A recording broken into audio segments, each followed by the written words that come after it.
19व्या शतकाच्या अखेरीस मराठी साहित्यातील स्त्रीच्या व्यक्त होण्याला कथासाहित्याच्या माध्यमातून सुरुवात झाली. या गोष्टीला आता 100-125 वर्षे झाली. आजच्या कालखंडात जगात आणि भारतातही डिजिटल माध्यमांची क्रांती घडली. व्यक्त व्हायची साधनं झपाट्याने बदलत गेली.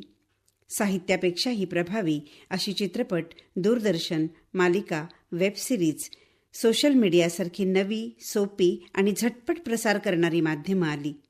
मात्र ही माध्यमं जेवढी झपाट्याने लोकांपर्यंत पोहोचतात, तेवढ्याच वेगाने त्यातील मजकूरही विसरला जातो. हेही तेवढेच सत्य आहे. त्यामुळे समाजाचे साहित्यातून व्यक्त होणारे चित्र समाजावर आपला ठसा उमटवणारे आहे. हे आजच्या डिजिटल युगातही पुन्हा एकदा सिद्ध झाले. 100-125 वर्षापूर्वीची स्त्री पती हाच परमेश्वर मानून शारीरिक मानसिक त्रास पूर्वजन्मीच्या पापाचे प्रायश्चित्त असावे असा विचार करून मुकाट्याने सहन करायची. अशी पतित स्त्री शांताबाई जोशी यांच्या बिचारी आनंदीबाई तसेच जानकी मराठे यांच्या अभागी यमुना या कथांमधून वाचकांना भेटते. परिस्थिती बदलत गेली तशी तशी स्त्री जास्त सजग होत गेली आणि पूर्वी हेच माझं जीवन म्हणून सारं मुकाट्यानं सहन करीत राहणारी ती मानसिक स्तरावरही कोलमडत गेली.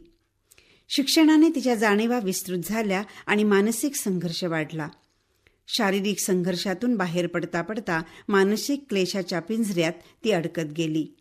इंग्रजी शिक्षणाने स्वतःच्या जगण्याच्या जाणीवा विस्तारल्याने जगाकडे एका वेगळ्या दृष्टीने पाहणारी स्त्री विभावरी शिरूरकरांनी कळ्यांचे निश्वासमधून व्यक्त केली.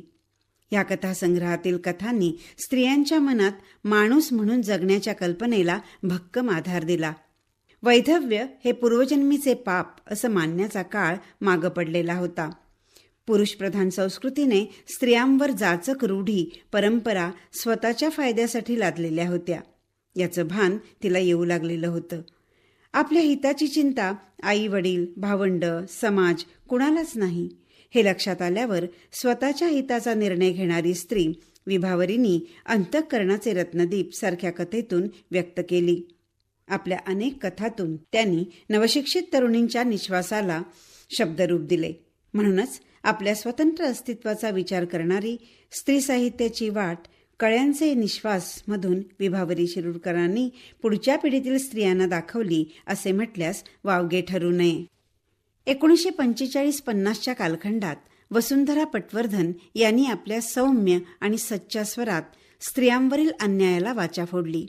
या कालखंडातील बहुतांशी लेखिकांच्या साहित्यातून साहित्य जाणीवांपेक्षा स्त्रियांचे प्रश्न मांडणे हाच हेतू दिसतो.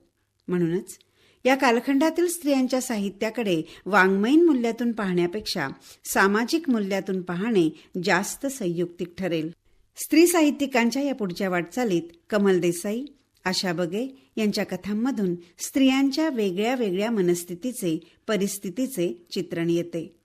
कमल देसाईंची कथा जबाबदारीने स्वतःची वाट स्वतः शोधणारी, तर आशा बगेंच्या कथेतील स्त्री नायिका परिस्थितीला शरण जाणारी मात्र स्वाभिमानाने जगणारी आहे. इरावतींनी आपल्या कथातून घर संसार सांभाळणाऱ्या मात्र त्या स्त्रियांमधील अनेक कौशल्यांचे दर्शन घडवणाऱ्या कथा लिहिल्या. याचप्रमाणे दुर्गा भागवतांनीही महाभारतावरील लेखनातून व विविध प्रश्नांवर विचार मांडतानाही स्त्रीचे स्वातंत्र्य मानले. मात्र स्वैराचार आणि स्त्रीचे पुरुषात रूपांतर होण्याला आपली कठोर प्रतिक्रिया दिली.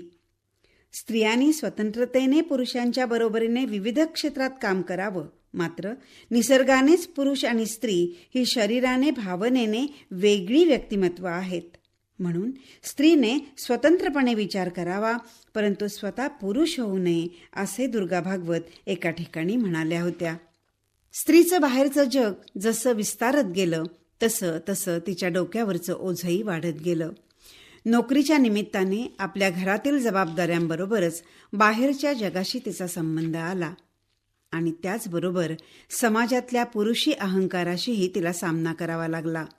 या संदर्भात अनेक स्त्रियांनी आपल्या आत्मचरित्रातून आपल्या जीवनातील हा संघर्ष मांडला आहे.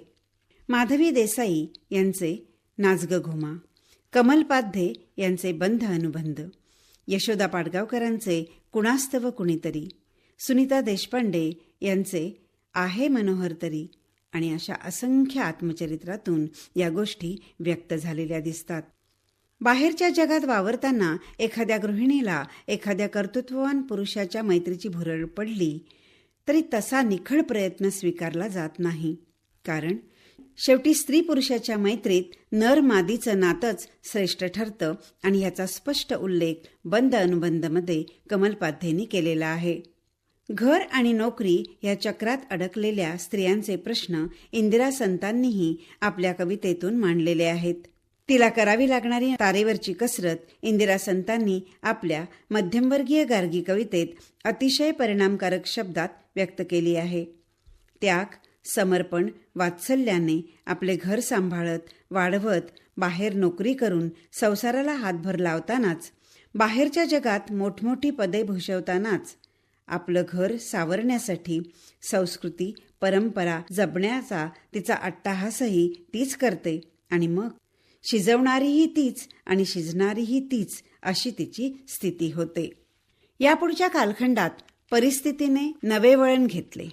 स्वतःच्या जीवनाचा स्वतंत्र विचार करून न पटलेल्या नवऱ्याचा संसार सोडून विभक्त होणाऱ्या स्त्रिया आणि त्यांचे प्रश्न सानिया, प्रिया तेंडुलकर यांच्याबरोबर इतरही लेखिकांनी हे प्रश्न मांडले.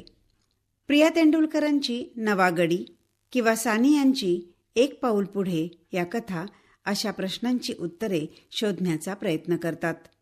या वाटचालीत गौरी देशपांडे यांनी आपल्या कथा दीर्घकथांमधूनही वेगळ्या तऱ्हेने उत्तरे शोधण्याचा प्रयत्न केला आहे. गौरी देशपांडेंनी आपल्या अधिकतर कथांमधून उच्चभ्रू समाजातील वरच्या आर्थिक स्तरातील स्त्रीच रंगवली आहे.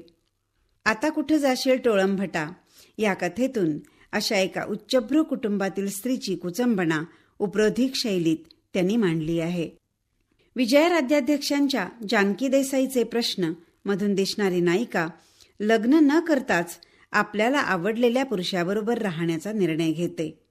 कारण लग्नापूर्वीचा तिचा प्रियकर नवरा होताच त्याच्यात स्वामित्वाची मालकी हक्काची भावना जागृत होते आणि मग सुरू होतो दोघांच्या नात्यातील संघर्ष. म्हणून मग दोघे आपल्या सहवासासाठी लग्नाच्या नात्याशिवाय एकत्र राहण्याचा निर्णय घेतात. सध्याच्या काळातील लिव्ह इन रिलेशनशिपच्या वस्तुस्थितीचा उगम या कथेत आहे. विजयाबाईंची ही कथा म्हणजे व्यक्तिस्वातंत्र्याची ओढ असणाऱ्या स्त्रीच्या मनातील प्रश्न घेऊन आलेली प्रातिनिधिक स्वरूपाची कथा आहे. या साऱ्या पार्श्वभूमीवर मेघना पेठे, कविता महाजन यांनी पुरुषाला जशी स्त्रीची गरज असते तशीच स्त्रीलाही पुरुषाची नैसर्गिक गरज असते. तिलाही कुठच्याही पाशात न अडकता आपली शारीरिक गरज भागवावी असे वाटत नसेल का? मात्र असे तिने केल्यास समाज तिला जगणे नकोसे करतो. अशा पद्धतीचे प्रश्न आपल्या कॉलनीसारख्या कथेतून मेघना पेठे यांनी व्यक्त केले आहेत. कविता महाजनांच्या कविता कादंबऱ्यांमधूनही शोषित स्त्रीची विविध रूपे प्रगटली आहेत. ब्र ह्या कादंबरीतून शहरी स्त्रीच्या ओठावर बोट ठेवून जगण्याला त्यांनी वाचा फोडली आहे. शहरापासून आदिवासी पाड्यापर्यंतच्या स्त्रीविश्वाचा पट इथे मांडलेला आहे. त्यानंतरच्या त्यांच्या भिन्न कादंबरीतूनही स्त्रीचं शोषण, वैश्यांचा खुला बाजार याचं एक निर्भीड, निखळ, प्रांजळ चित्र त्यांनी उभं केलं आहे. कितीही शिकल्या सवरल्या तरी स्त्रीला उठवळ स्वातंत्र्य नको आहे. असं उठवळ स्वातंत्र्य मागणारी स्त्री समाजात अवघी 1 ते 2% असेल. मात्र सर्वसाधारण स्त्री नवरा, घर, मुलं, संस्कृती या सर्वांना आपल्या शक्तीचं संरक्षण देऊन वाढवणारी आहे. आजच्या संदर्भातही मला इथे 2 व्यक्तींचा उल्लेख करणं आवश्यक वाटतं. ते म्हणजे एक कुशल गृहिणी ते IT क्षेत्रात मोठ्या पदावर असूनही समाजाचे भान जपणारी साहित्यिक म्हणून ओळखल्या जाणाऱ्या सुधा मूर्ती होय. आणि दुसरं व्यक्तिमत्व म्हणजे मृदुला सिन्हा. दोघींनीही फार मोठ्या जबाबदाऱ्या पेलतानाही आपली घर संस्कृती जपली आणि हेच विचार आपल्या लेखनातून मांडले. खरं पाहता हा विषय तसा व्यापक आहे. एका ग्रंथाचा विषय अवघ्या 10 मिनिटांच्या कालखंडात मांडला आहे अनेक साहित्यिकांचा उल्लेख यात करता आला नाही, त्याबद्दल क्षमस्व आणि धन्यवाद.